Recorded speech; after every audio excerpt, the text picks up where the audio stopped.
Every high school graduating class has one.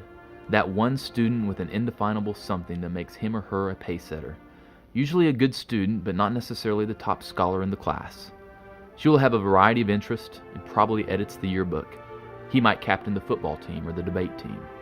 But whatever the claim to fame, when this student speaks, the others listen.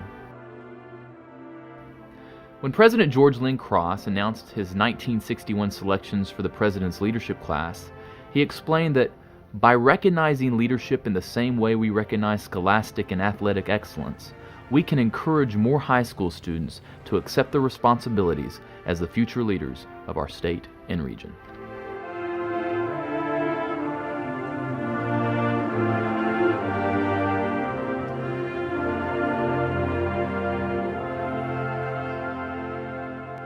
In 1961, it was the end of the Bud Wilkinson era.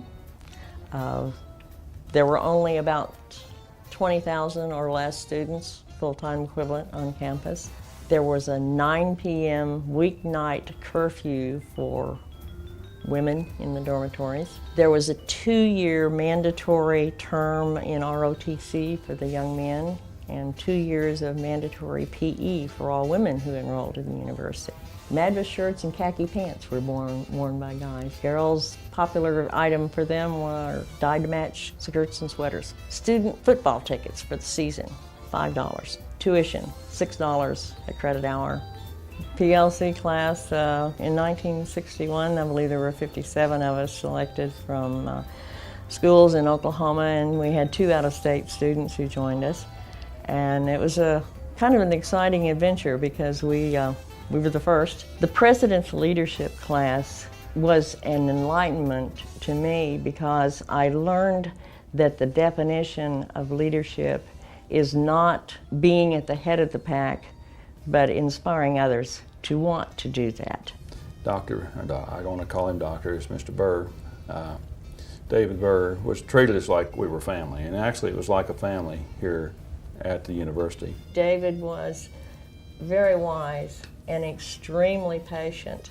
He was a bachelor at the time we arrived on campus, and he suddenly became the father, or Dutch uncle, as I refer to it, of 57, 17, 18-year-olds from all different backgrounds having to answer continual questions, and became their mentor for not only that year, but for the entire time we were at the university and for the rest of his life. President Cross and Cleo Cross were just as wonderfully gracious as everyone who ever met them knew them to be.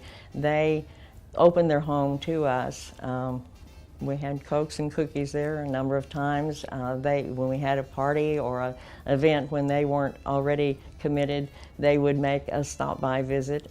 They knew us by first name on a personal basis. They took an interest in what we were doing, asking questions, wanting to know more about what we were finding at the university and how we were getting on and so forth. My role with PLC, I suppose, I was the den mother. When we started, PLC was much smaller than it is now, about 50 students. We didn't have any help. I say we, in the fact that my husband was a sponsor, and we just winged it because we were doing something that hadn't been done. We were breaking new ground. PLC became a part of our extended family. Not only our personal family, but they became family to each other. The first PLC class has remained in close touch for over 40 years, so we must have done something right. I think what was such fun at the 25th reunion was Dr. Cross talking about David Burr starting the President's Leadership class. But perhaps I could give you a little bit of information about how this all come about. David Burr, during the past several years, has received a lot of credit for starting the President's Leadership class. He's been praised on many occasions. Tonight, he's been given great acclaim. I want to emphasize that I, personally, claim complete credit and responsibility for the course on the grounds that I started, David Burr, at the University of Oklahoma.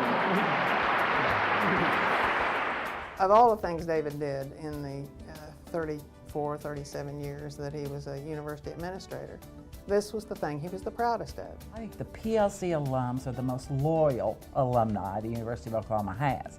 And they come back, they send their children back to go to the university.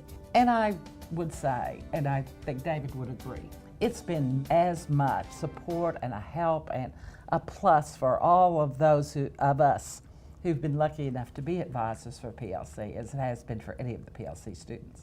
Consequently, I think it helps the university. You know, they were the group that formed the Crimson Club in the first place years ago. So I think so many good things. When you look at the Payette reunion along with the PLC reunion, one of the reasons this worked is because so many of Payette, their senior year, were President's Leadership class their freshman year, going to the governor's mansion. That actually started when Dr. Sharp was president and David Boren was governor of the state of Oklahoma. Well, I was a freshman at OU in 1970, and it was really kind of an unusual time at the university because the university president at that time, Dr. Holloman, had been asked by the governor and the legislature to resign from the university, which he did. So when I came, we had an interim president. It was the heart of the Vietnam War, so there were lots of demonstrations on campus, although we were very lucky to avoid any kind of violent acts like you saw on many other campuses. Well, PLC really does give you a connection to the university. And I'm in my 23rd year here. And part of the reason I stayed was because of PLC. And I think the three things that I got from PLC our freshman year, they're the friendships, the leadership training, and probably the opportunities that we received as members of PLC. Our retreat was really our first opportunity to have the whole class together other than a PLC luncheon. And I remember getting on buses and we drove down to the biological station, which I think today is still the location for the retreats. For one thing, '82 was kind of the end of the oil boom and the start of the oil bust. So it was, it was a time of transition, in Oklahoma where everybody was really wealthy, it seemed like at first, and as time went on, nobody had any money. Anona Adair was our vice president, and she was great, and she made you feel connected. And David Burr, our year, had kind of come back into PLC. I mean, that was significant, and he loved it, and he loved being around the young PLC students, and so that was really fun for us, knowing his history in creating PLC. I mean, that was phenomenal for us to see that people at such a high level really cared about the students. I can remember it was the first time I ever saw anybody, wear shorts and have other shorts sticking out the bottom of them, like long boxers. And so I was like, wow, I was kind of shocked. I mean, sheltered Anadarko kind of guy, that you had underwear sticking out of the shorts. So there was that, and then of course 2 shirts. You had the knit shirt, and then if you had the dress shirt on top of the knit shirt. The knit shirt could be worn in a number of different ways depending on how you were feeling. The spunky look, the collar turned up, the suave look, collar inserted. It doesn't matter if you're PLC 1982 or you're PLC 1969. You transcend the years with a special bond because everybody understands a little bit about what PLC is. I think we started using student advisors when the class started getting a little larger, and it was difficult for 1 or 2 staff people to relate to everybody. And one of the important things, I think, is for everybody in the President's Leadership class to feel like they've got somebody to go to and it's there for them and to help them. As a student advisor, you have a chance to see PLC on the other side, and you really get to give back to an organization that's given so much to you. And you get to be friends with a whole nother set of freshmen that are highly talented and really will change the university. Okay, while we were advisors, I'll just say we fought all the time. It was just nitpick all the time. I guarantee Katie thought, why in the world did they pick Michael Powers to the PLC? I still wonder that.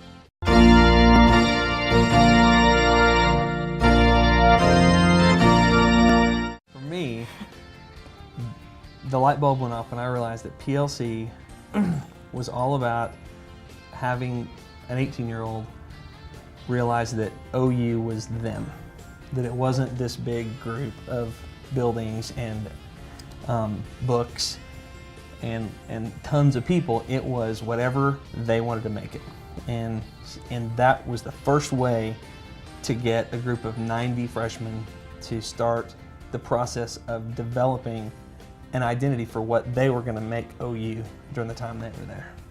The late 80s, early 90s were basically, you have to call them kind of the dark ages of, of the bright lights that OU is experiencing now. And even I would say, when PLC was started, you had David Burr and President Cross, and great time to be in PLC and at the university, and now it's a great time. But we were at that time where, the football team was on probation and the basketball team was going to the NIT, and there was no money at the university and academics were struggling. So for us, at that time, I think being in PLC and just in student leadership in general at OU was so important, because we kind of felt this burden of like keeping things going.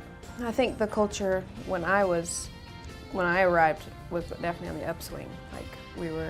It was in a very exciting, growing time of the university, because our coach changed, I think, after my freshman year, and that's when we started winning, and then we went on to win the national championship, and so it was a very festive, I feel like very dynamic time to be at the university, because a lot of things were on the upswing, and a lot of the campaign and the money was actually being used, and you were seeing things being built, and it was an exciting time to be here and be part of it. I was proud to be here. PLC is wrapping the university in a big crimson bow and handing it to you. And just getting to meet people from throughout the past 40 years who feel the same way and who have not only accepted that gift but just unwrapped it with abandon is probably the most inspirational part, and the thing that bonds us to the university and to our fellow PLC members, no matter when they came through the system. It's never been a better time to be a PLCer than right now, in the 2000s. Since President Bourne's administration has started 10 years ago, PLC has increased and become even better than it first started out in 1961. Events have come and gone, but many have stayed the same. For instance, President and Mrs. Bourne invite us over to their house at the beginning of the year for a picnic. We get to go have dinner with the governor, but there have also been new events. And since President Bourne's been here, there have been over $1 billion worth of construction that's been unleashed on this campus.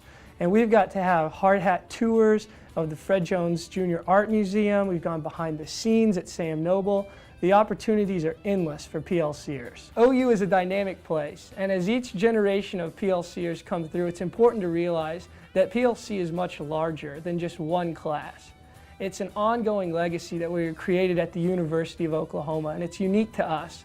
And it's important that we continue to recruit the best high school students so that they can come to the university and make it a special place. There was something very memorable about our PLC year, and that was we got to host a very special guest, and that was Senator David Bourne.